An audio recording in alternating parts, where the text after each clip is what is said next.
People said the neighborhood had seen drama before, but no one expected the explosion that started the moment Karen stepped out of her silver SUV like she owned the entire world. The shocking part was not her parking job. The truly unbelievable part was how confidently she announced to everyone within earshot that rules simply did not apply to her. It would have been hilarious if it had not turned so bitter. It happened on a bright Saturday morning in early summer 2025, the kind of morning where the sun feels warm but not cruel, and the air holds just enough breeze to remind people why they choose to live in this corner of suburban California. Families were out on errands, dogs were tugging leashes, and the grocery store parking lot was unusually busy. The disabled parking spot closest to the entrance, freshly painted and marked with a clear blue sign, was empty for exactly 6 seconds before Karen's SUV swooped in like a hawk claiming prey. The screeching turn of her wheels made 2 teenagers look up from their smoothies. One gave the other a look that meant here we go again. They knew her. Everyone knew her. Karen was not her real name, but the nickname had grown roots over the last year thanks to her fiery arguments with nearly everyone from the postal worker to the HOA president.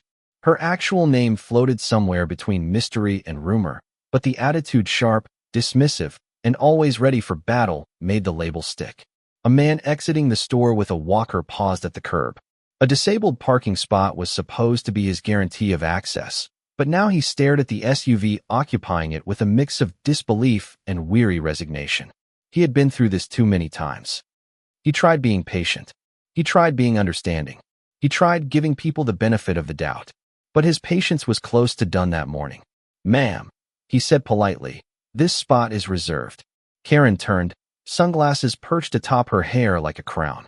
"I'll only be a minute," she declared, though everyone knew Karen's minutes had the elasticity of a politician's promises. They stretched and stretched. The man swallowed. "I need the spot. And I need to get my groceries," she shot back. "We all have needs." That was the spark. The whole neighborhood still talks about that spark. A young woman named Talia, who had watched the interaction while loading bags into her car, stepped closer. "He's disabled," she said, keeping her voice calm. "You can't park here. It's illegal."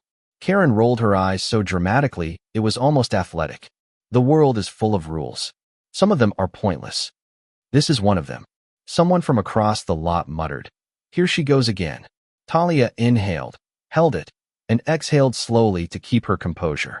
"It's not pointless for people who need the space to safely exit their vehicles." "Well, maybe they should plan better," Karen snapped. It wasn't just rude, it was cruel. A subtle wave of discomfort moved through the people watching. You could almost feel the collective heartbeat rise, faster, harder. The man with the walker looked down at the pavement as if the bright blue paint were fading beneath his disappointment. His dignity was being chipped at by someone who didn't even know his name. An older woman approached him gently. "Sir, do you want me to call someone?" He nodded once, his lips in a thin line. "The police," he whispered. "They need to know." Karen scoffed when she heard that. "Oh, please. They won't waste their time. Real crime exists, you know." And right there, the universe began aligning itself for the kind of response no one expected. The call was made. The officer arrived faster than anyone imagined. Officer Raymond, a calm and steady figure known for handling neighborhood disputes with patience and fairness. He stepped out of his cruiser, glanced at the illegally parked SUV, then at Karen, who seemed ready to debate the fundamentals of law itself. "Ma'am," he began, "I need to ask why you're parked in a disabled spot without the appropriate permit." Karen crossed her arms. "Because I needed it." It was so blunt, so unapologetic, that the officer blinked. "That isn't how this works." "It's how it works for me." Officer Raymond sighed softly. "Ma'am, this is a citation. I'm going to need your license and registration." "No," Karen said with a boldness that made even the teenagers choke. "I'm not giving you anything. I parked for 1 minute." "You've been here almost 10, someone called out. Karen whipped around. "Mind your own business." Officer Raymond's voice stayed even. "Ma'am, refusing to provide documentation escalates this situation. Please cooperate." But Karen was already unlocking a new level of defiance. "I know my rights." "Apparently you don't," someone whispered, earning a suppressed laugh from the crowd. The officer straightened. "Ma'am, for the last time, I'm not giving you anything," she interrupted. "I don't have to." "This is harassment." A hush spread through the crowd. a silence that felt like a held breath waiting to shatter. Officer Raymond nodded once, and what he did next is what made the neighborhood gasp. "Ma'am," he said, "you are now being detained for refusing to comply with a lawful request." Karen's jaw dropped, but before she could unleash whatever nuclear argument she had been preparing, he motioned for her to step aside. "Hands visible, please." No one expected that, not even the ones who wished for it. Karen sputtered. "You're arresting me?" "Over parking." "Over refusal to comply," he corrected. "The parking violation is separate." Crowd reactions flared like fireworks. Some murmured in awe. Some whispered, "Finally." A few recorded on their phones.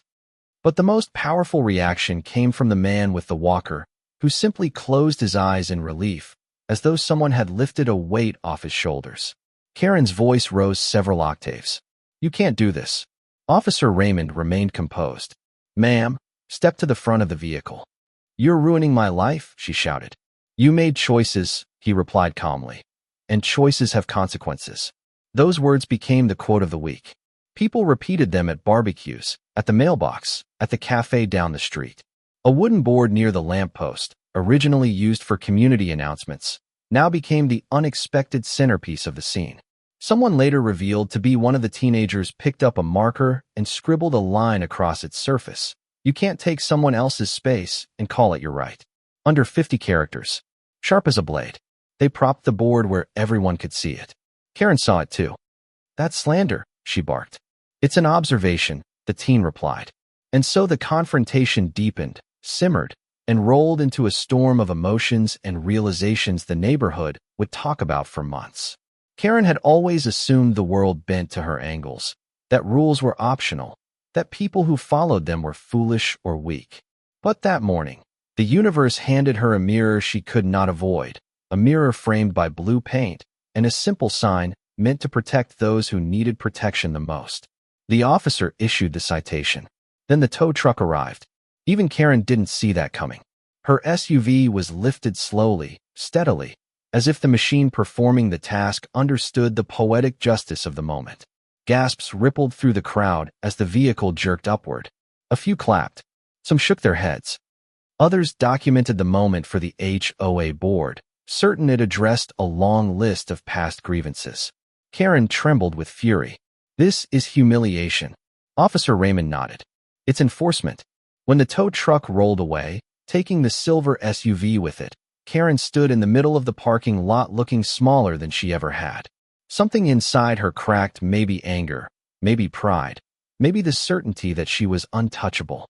No one celebrated her pain, but no one apologized for the justice either. The man with the walker approached her gently, surprising everyone. "Ma'am," he said quietly, "I don't want trouble. I just want to live my life with dignity." Karen blinked, stunned. "For years," he continued, "I've dealt with people who think their urgency matters more than my mobility. Every time someone takes that space, I lose a little more of myself." His voice trembled, but not from weakness. From truth. "For once," he said, "someone stood up for me." Karen opened her mouth, closed it, opened it again. For the first time, she did not have a comeback. Something in her expression shifted just slightly, but enough for the crowd to see she was no longer fighting the same fight. Reality had caught up. Officer Raymond approached her one last time. "Ma'am, you're free to go? A court hearing will be scheduled." She stared at him. Am I really being charged?" "Yes," he said gently. "But this doesn't have to define you." People expected her to explode. "Instead," she whispered, "I didn't think it mattered." "It always matters," he replied. And with that, the chaos of the morning began to settle like dust after a storm. The neighborhood returned to its rhythm, changed by what they had witnessed, not just the enforcement of a rule, but the reminder that empathy and accountability are the twin pillars of community. Karen walked away slowly, for once without the swagger that usually accompanied her steps. She didn't look at the crowd. She didn't look at the officer. She didn't look at the board with the handwritten message that had become the symbol of the incident. But everyone else did.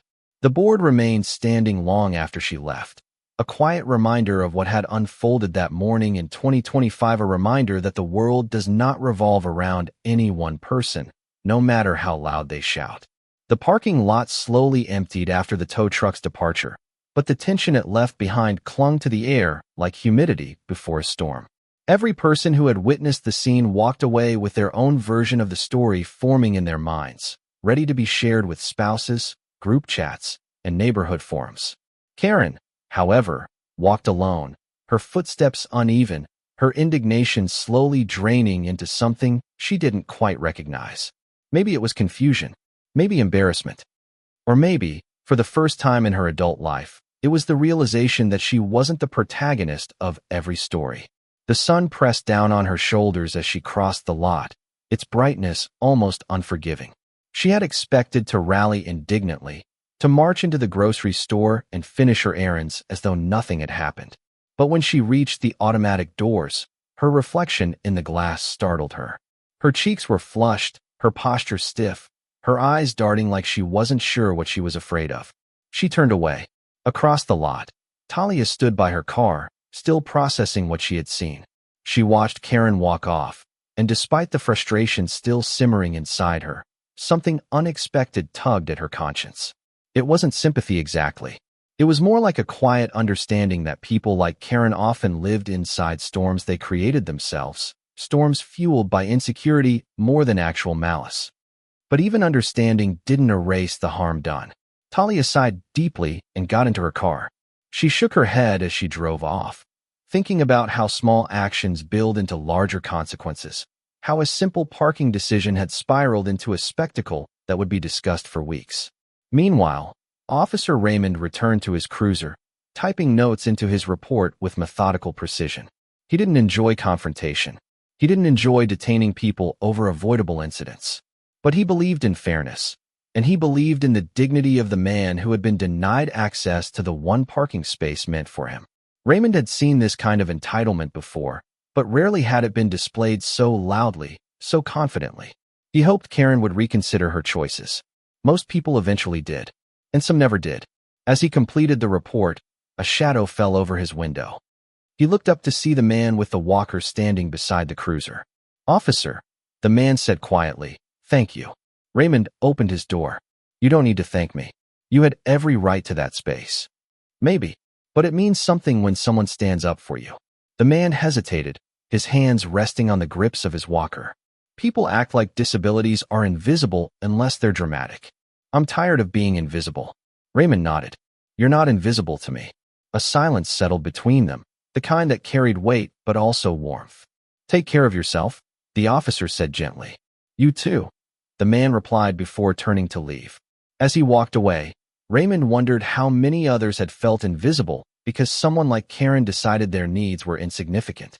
The thought lingered with him long after he left the parking lot. Hours later, Karen found herself walking down Willowbrook Avenue toward her townhouse, a place she had always considered her sanctuary. But today it felt smaller. The houses looked too close together. The air felt heavy. She fumbled with her keys at the door, her hands trembling in a way she tried to ignore. Inside, the silence felt hostile.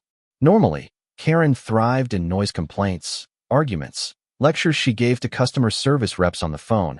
All of it made her feel alive. But today the silence offered something she had avoided for years: reflection. She went straight to her kitchen, poured herself a glass of iced tea, and sat at the counter. Her mind replayed the moment the officer told her she was being detained.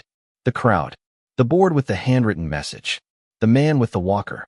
She winced at her own words, each one sounding more self-centered than she remembered. She could almost hear her voice echo back at her. Maybe they should plan better. God, that sounded awful now. But she wasn't ready to admit she was wrong. Not yet. Karen had built her identity around certainty, around always being right, around pushing back even when she was cornered. Especially when she was cornered. Her phone buzzed.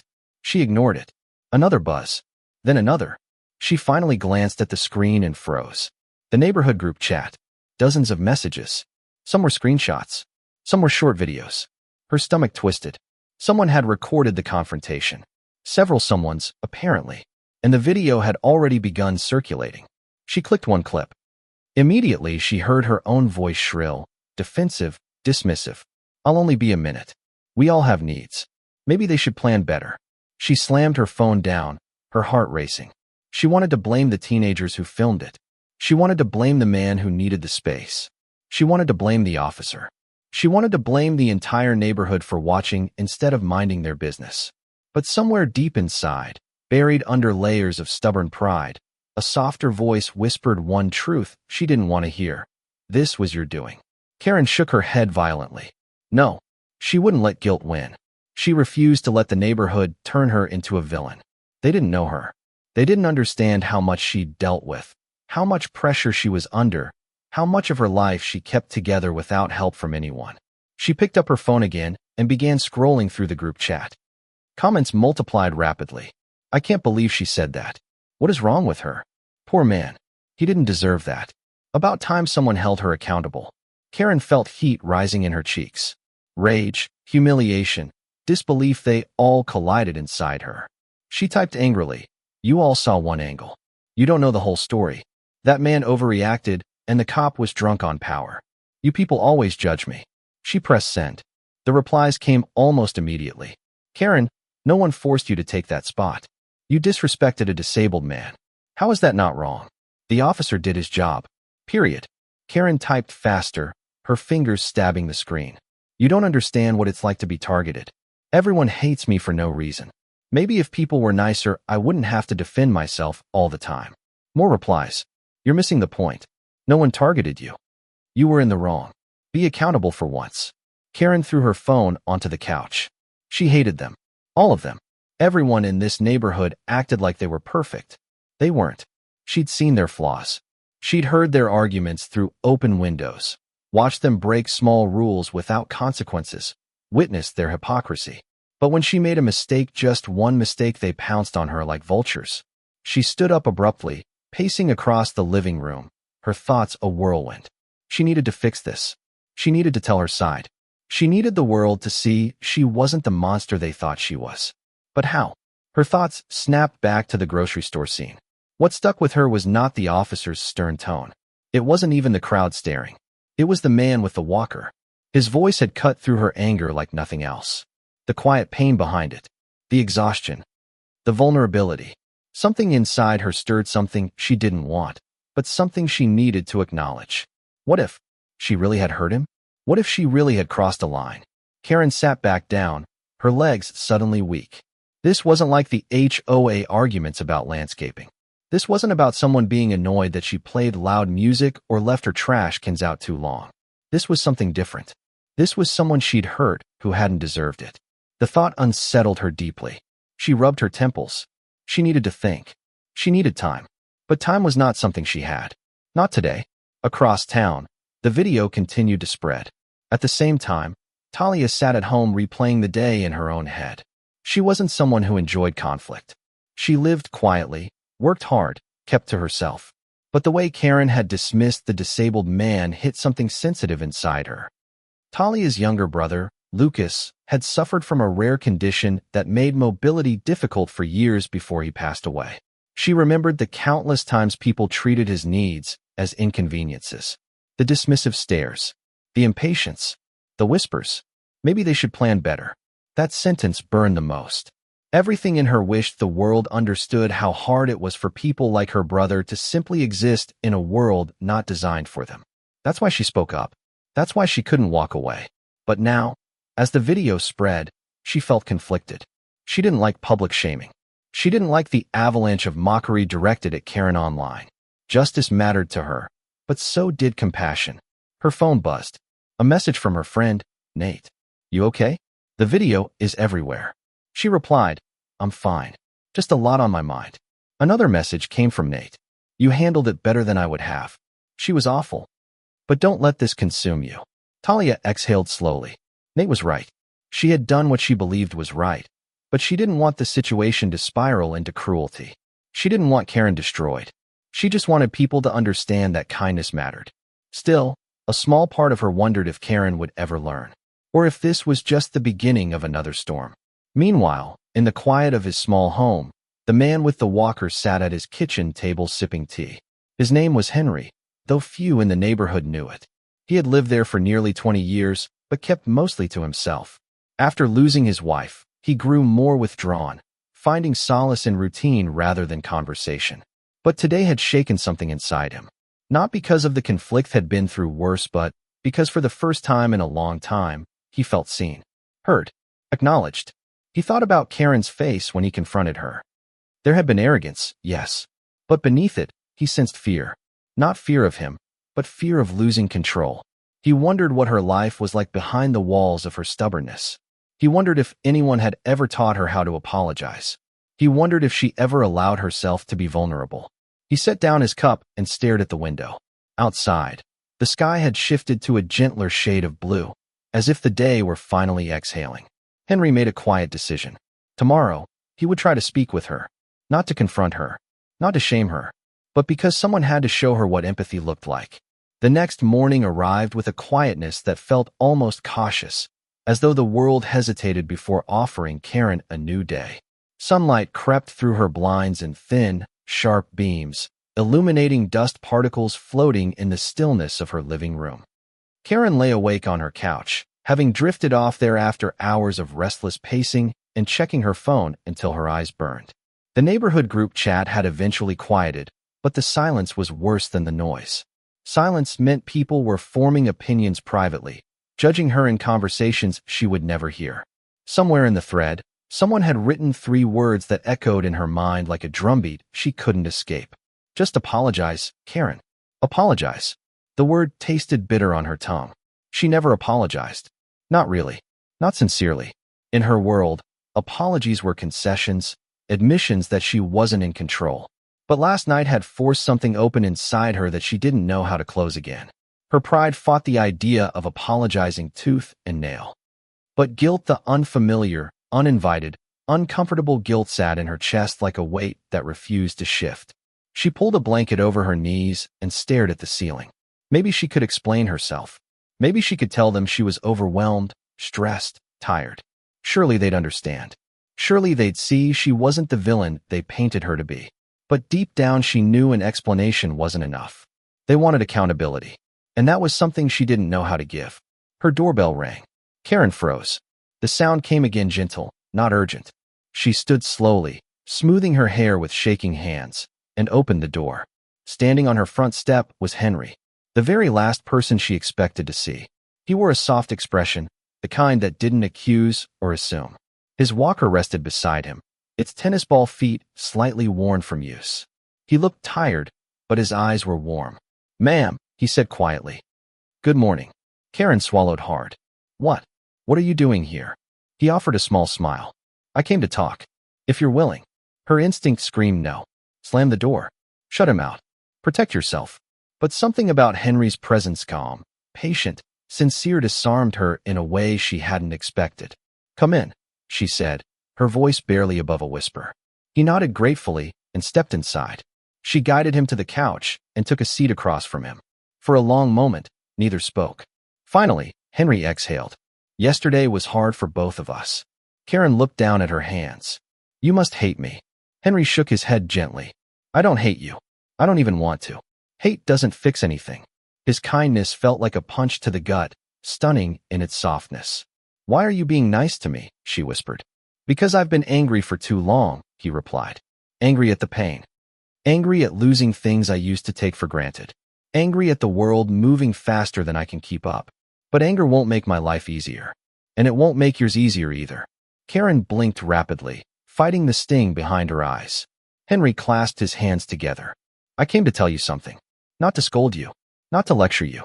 Just something I wish someone had told me when I was younger." Karen looked up. "What's that?" He smiled sadly. "Everyone is fighting a battle you can't see. Me. You. Everyone. And when we ignore each other's battles, we all lose." Karen felt the first tear slip down her cheek before she could stop it. She wiped it away quickly, embarrassed.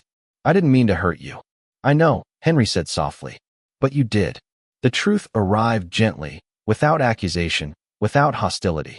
And for the first time, Karen didn't run from it. "I've been awful," she whispered. "You've been human," he corrected. "Flawed. Imperfect. Like the rest of us." She laughed weakly, a broken sound. "No one else in this neighborhood thinks that. People are quick to judge what they don't understand," Henry said. "Maybe they judge too harshly. Maybe you reacted too harshly. 2 wrongs don't make either of you villains. But they do make an opportunity for change." Karen looked at him, her voice trembling. What am I supposed to do? Henry didn't hesitate. Start with the truth. To yourself. Then to others. She took a shaky breath. I don't know how. You learn, he said simply. One honest word at a time.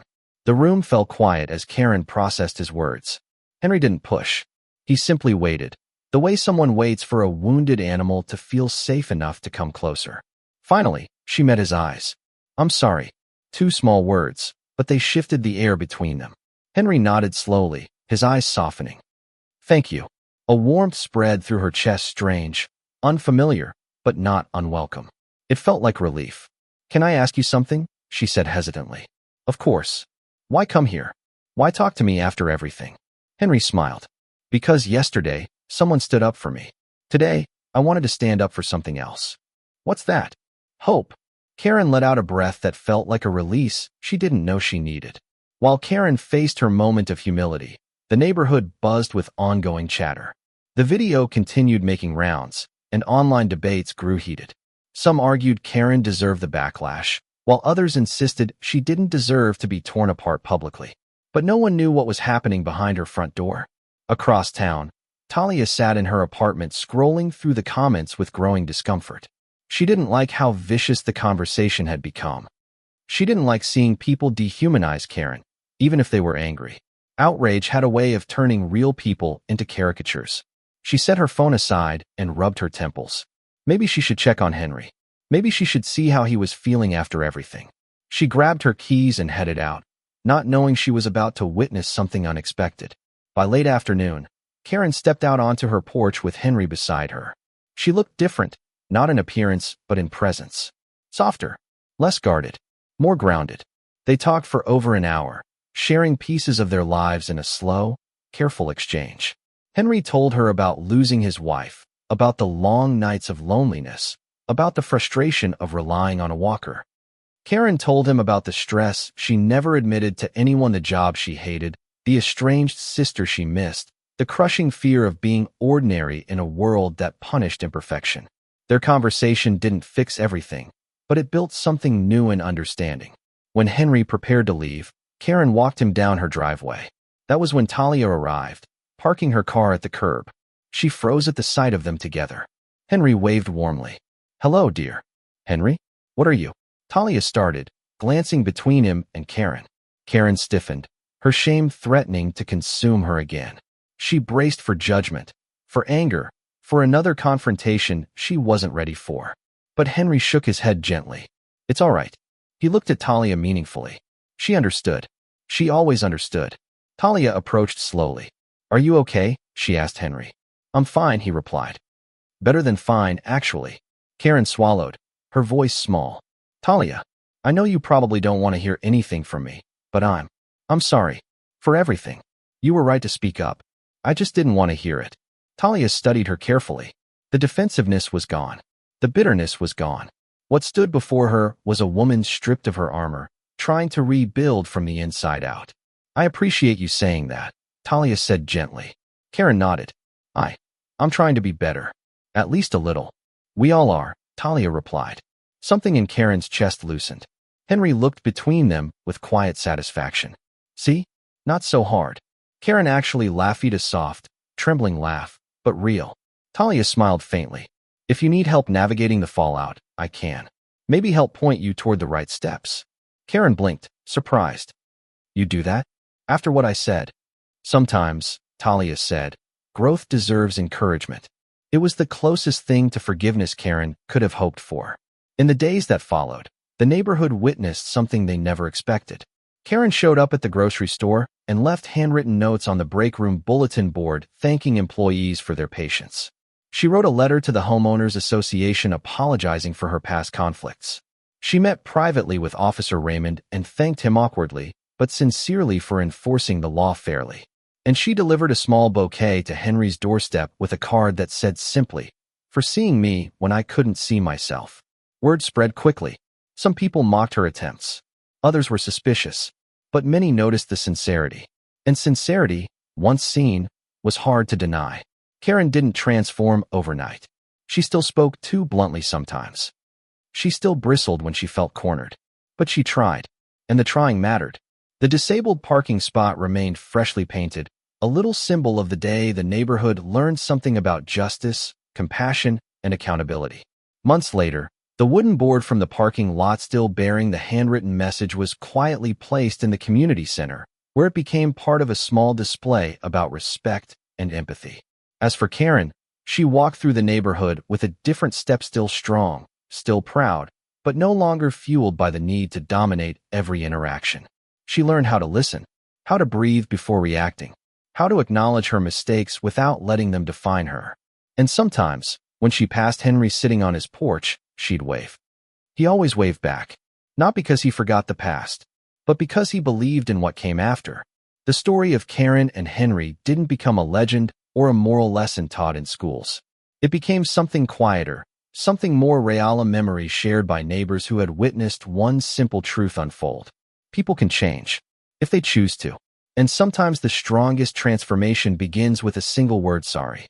Thank you for watching. Don't forget to like and subscribe to stay updated with the latest videos.